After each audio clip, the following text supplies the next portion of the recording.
de lejos, caminos de tiza, abriendo surcos este oficio labrador. Un banco solidario es un banco que siempre te va a dar una mano. Por eso tenemos un montón de beneficios pensados para vos. Conocelos en cualquiera de nuestras filiales en todo el país o en bancocredicop.com. Banco Credicop Cooperativo, la banca solidaria.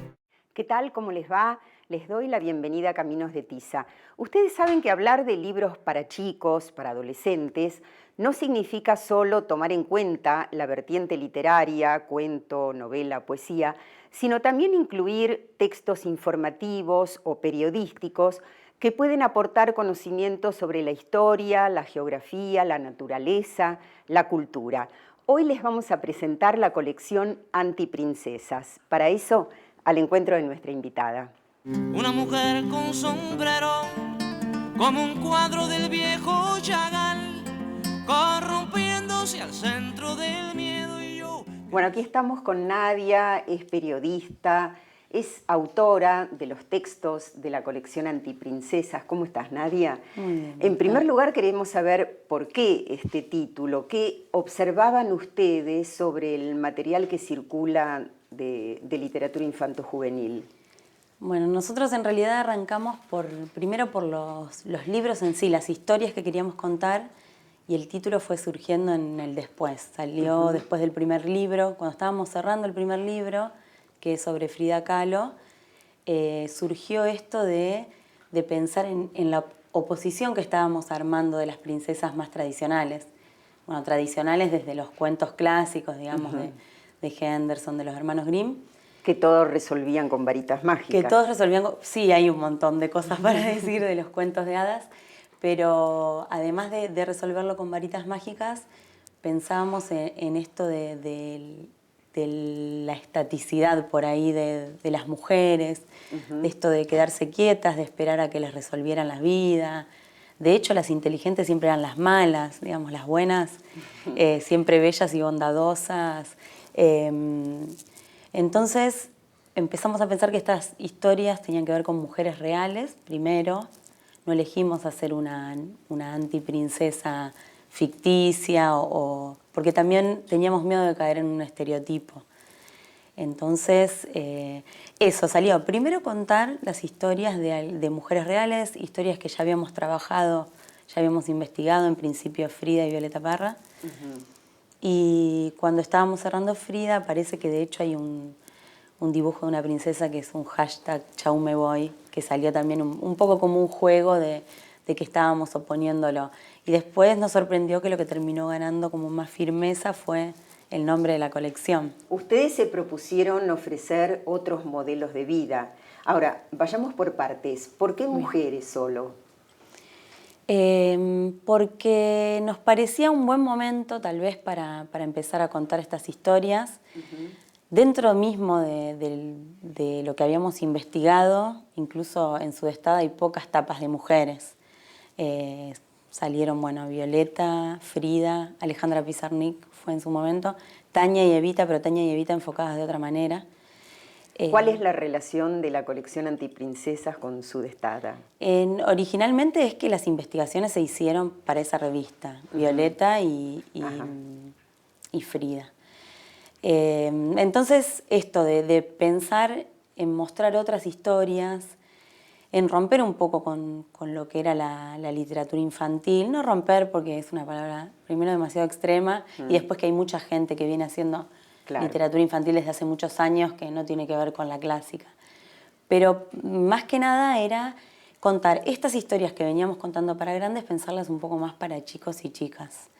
Y mujeres, tal vez porque veníamos viendo este contexto donde creo que la cuestión de género se instaló muchísimo, sobre todo en este último tiempo, y que es necesario. Hay como, no boom porque es una palabra demasiado del mercado, pero sí hay una impronta muy importante de que ese tema se converse, se discuta, se hable. Bueno, acabamos de tener 7 femicidios en una semana, entonces es un tema que sigue recontra vigente.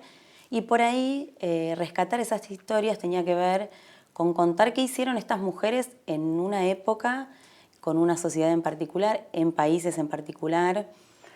Ahora, mujeres, personajes hay muchísimas a lo largo de la historia. ¿Cómo hacen para elegir? ¿Cuándo dicen esta sí, esta no? Por ahí las dos primeras tienen que ver, y la tercera también, que va a ser Juana Zurduy, tienen que ver con un gusto más personal, en un punto de mujeres que cuando uno empieza a investigar se termina enamorando de esos personajes, de esas mujeres. Y también era bueno empezamos por Frida Kahlo, que también hoy por hoy muchas veces es un ícono, pero que tal vez esté vaciado un poco del contenido de lo que fue Frida. O sea, la imagen está muy candente, pero bueno, su en vida México está muy preparada para el turismo, ¿no? Claro, exactamente. Bueno, a México no hemos viajado, pero sí conocemos. Incluso acá se venden bolsos o remeras, digamos, en lugares que por ahí no tienen nada que ver con lo que ella hizo en vida. O sea, ustedes querían mostrar otros aspectos de Frida Kahlo. Sí, exactamente.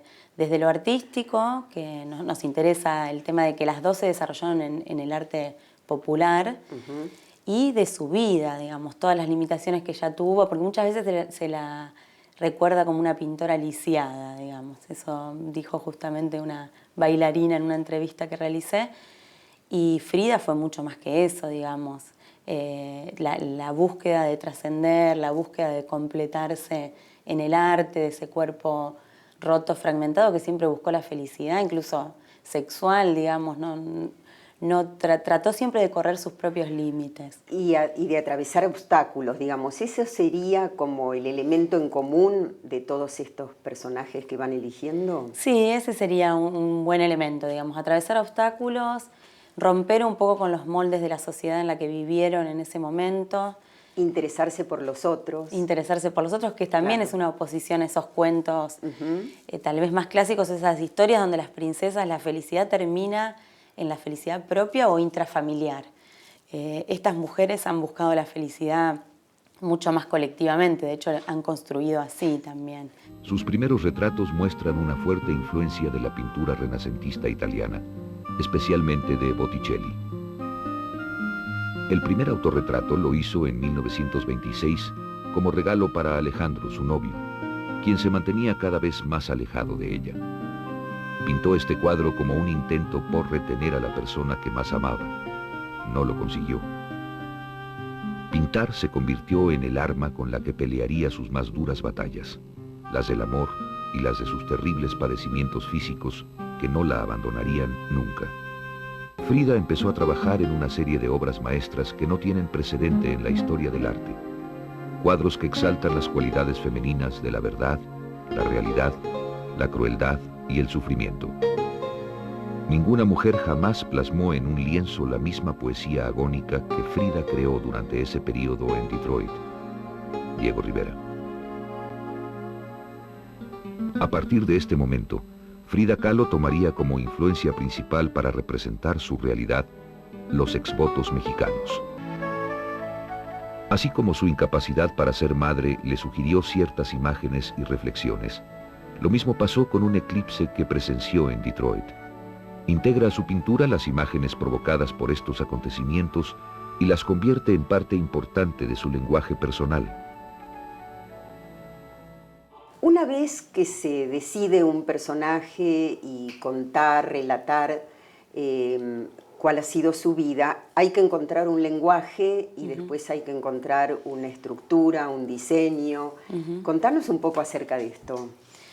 Bueno, los personajes estaban definidos porque ya había una investigación previa. Por eso con Juana estamos demorando un poco más porque no había esa investigación. ¿Cómo investigás?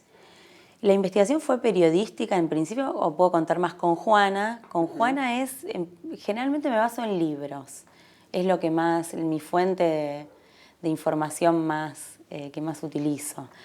Y en el caso de Juana, además, como nos ha contactado una mujer de Bolivia, que además se llevó algunos libros de Frida y de Violeta, y nos ha enviado material desde allá, porque han salido a la luz algunos datos nuevos, sobre todo de su partida de nacimiento. Así que, bueno, este interés que se ha propagado así más latinoamericano, nos pareció que era muy bueno poder contar con ese material. Así que bueno, mucha lectura y después empezar a pensar eso, pequeños cuadros o pequeños flashes de qué queremos contar de todas esas historias que leemos. Porque el lenguaje infantil, por eso mismo también, empezar por mujeres ya conocidas, por historias conocidas, porque al estar probando un nuevo lenguaje, era mejor arrancar por lo muy conocido, digamos, también. Cuando vos decís pequeños cuadros, bueno, si uno ojea los libros, lo que ve justamente es que hay pequeños recuadros, ventanitas, o sea, no es un texto corrido, ni tampoco todas las ilustraciones son a pleno. ¿A qué se debe esto? Es que ahí hay dos trabajos posteriores, digamos, a ese primer pensamiento. Cuando se me ocurre un cuadro, por ahí escribo algo y va primero al ilustrador, a Pitu Sa, que es A con S y doble. Siempre digo porque ya se lo pusieron con Z. Pitu lo que hace es empezar a dibujar, pero va y viene ese dibujo entre lo que es la palabra, por ahí cambia lo que está escrito, por ahí Pitu modifica algún dibujo también con respecto al texto. Y después de todo eso viene el proceso de diseño, que se encarga Martina Escurra, y que emula las nuevas tecnologías, que es un lenguaje por ahí que los chicos y las chicas de hoy tienen un poco más incorporado. Y los links. Eso, hay como links, ventanitas, definiciones que tal vez aparecen ahí como una forma de que tampoco la lectura se corte tanto, o como posibles definiciones que encontramos nosotros desde este lenguaje. Me estremecieron mujeres que la historia notó en